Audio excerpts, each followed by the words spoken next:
loves, and welcome back to another great tutorial.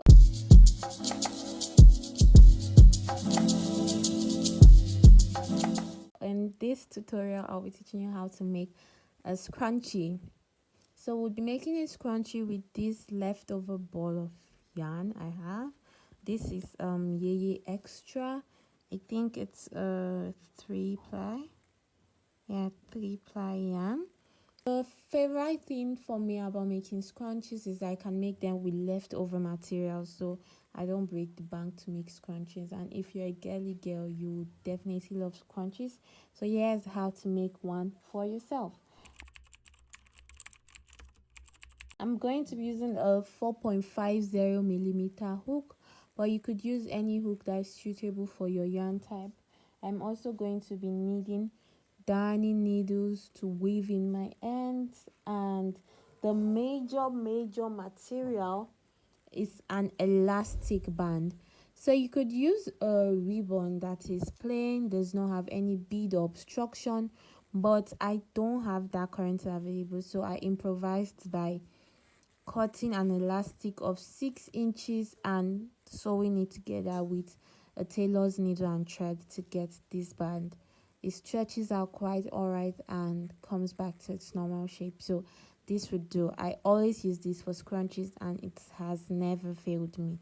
So guys, after you've set your band, you've sewed it in. If you're using an elastic like I am, you would now go ahead to make a slip knot on your hook. If you do not know how to make a slip knot, I have a tutorial on that, a short actually, so just have fun while watching my channel and you'll see how to make a slip knot. I'm just trying to say this should not stop you as an absolute beginner to not make the scrunchie of your dream, because you can do it without ever doing any other crochet. You could make this scrunchie if you follow my steps. So let's get into it. I make the slip knot, then I take the band, I put the hook underneath the band, my slip knot on my hook, and I pull through. So now the band, the hook, the yarn are all intertwined. We now have to make a scrunchie. I would use single crochet for the base of the scrunchie because it covers it up nicely, and you'll see what I mean as we go. So you yarn over, pull through this. First off, that's a slip stitch, and now we're going to making single crochet. To make a single crochet, you take the hook underneath the band, yarn over, pull through. You have 2 loops on your hook, you pull through the 2 loops. That's basically how you make a single crochet. So I would repeat that all around this band.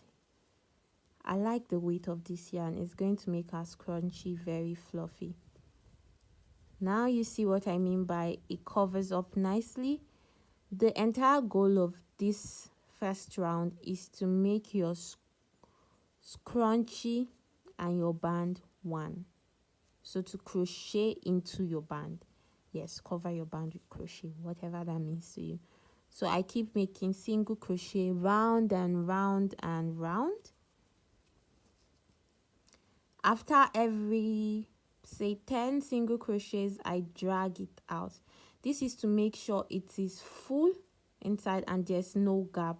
So when I stretch this out, there's no band showing.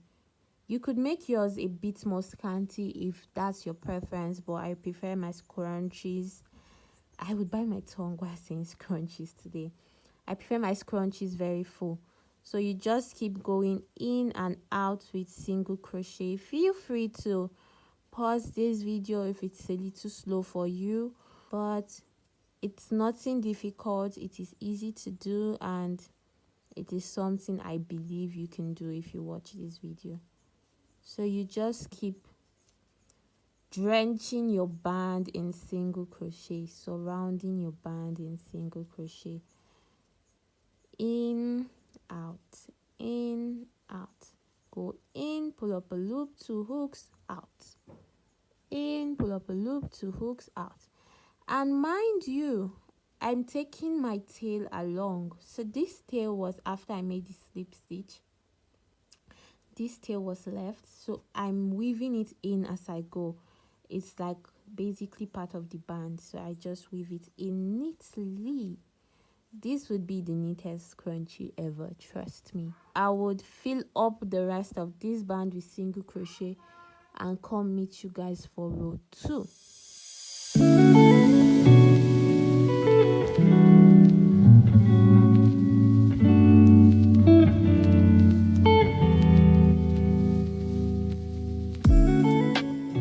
So guys, when you're sure your band is filled, there's no more space to go in, you're ready for row 2. For row 2, you slip stitch into this.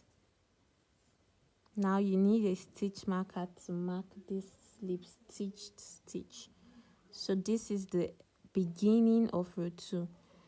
You chain 2 to start, and you make a double crochet in that same stitch. So the chain 2 does not count as a stitch, it is just to lift up or increase the height of this stitch.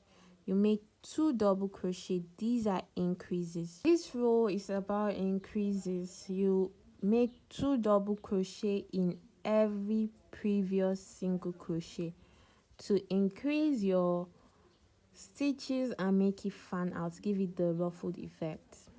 Yes, that's basically it. So to make a double crochet, you yarn over, put it in the stitch, pull through.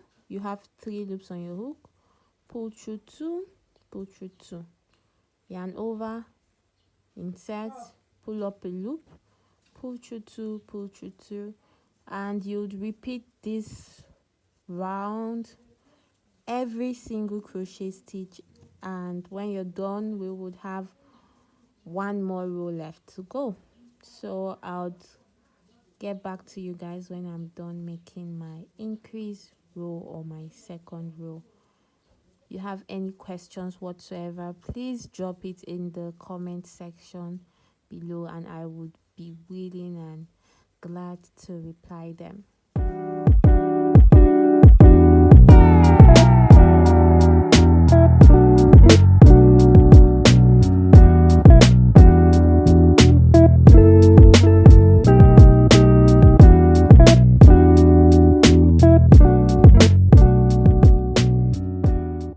Back at the very beginning, remember I said the slip stitch was the last stitch of the previous row, so we don't go into that.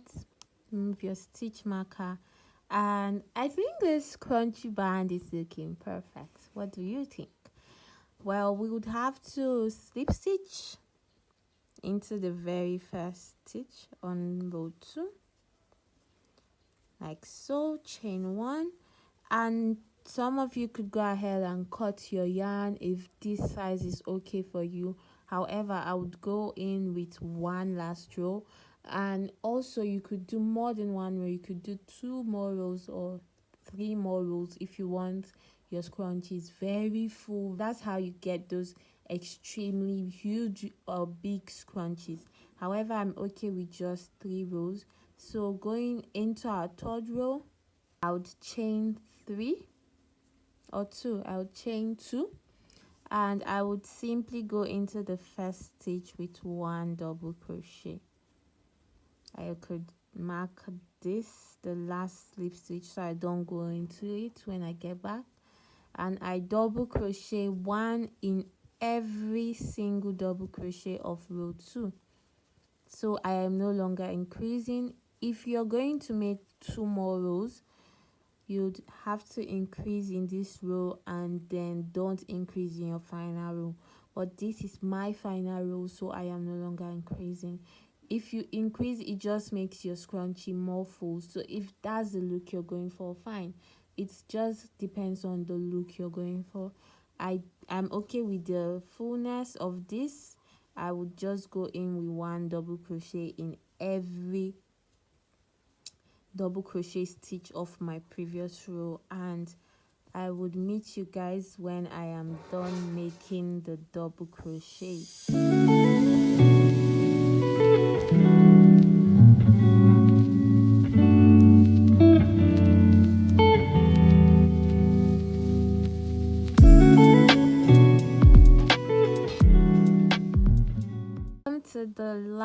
stitch, and look at this scrunchie. Okay, so I would remove my stitch marker. Because of the stitch marker, I knew not to go into this slip stitch. It's a false stitch, it's not a real one. And I would slip stitch into the very first double crochet of the row, chain 1, leave a long tail, snip, and I am good to go. I only have to weave in the ends, but look at this, look at this beautiful scrunchie. Scrunchies are my favorite. They are my absolute favorite to make. So little time consuming. They make good free gifts, thoughtful gifts for girly girls, and you know the vibe. If you enjoyed this tutorial, do well to subscribe, like, and drop a comment on this video. I love you guys. Thank you for always watching. Thank you for staying tuned. Thank you for telling your friends about our channel and growing our little community. Thank you. See you in my next video. Bye. What's up? Been a minute since we kicked it. You've been caught up.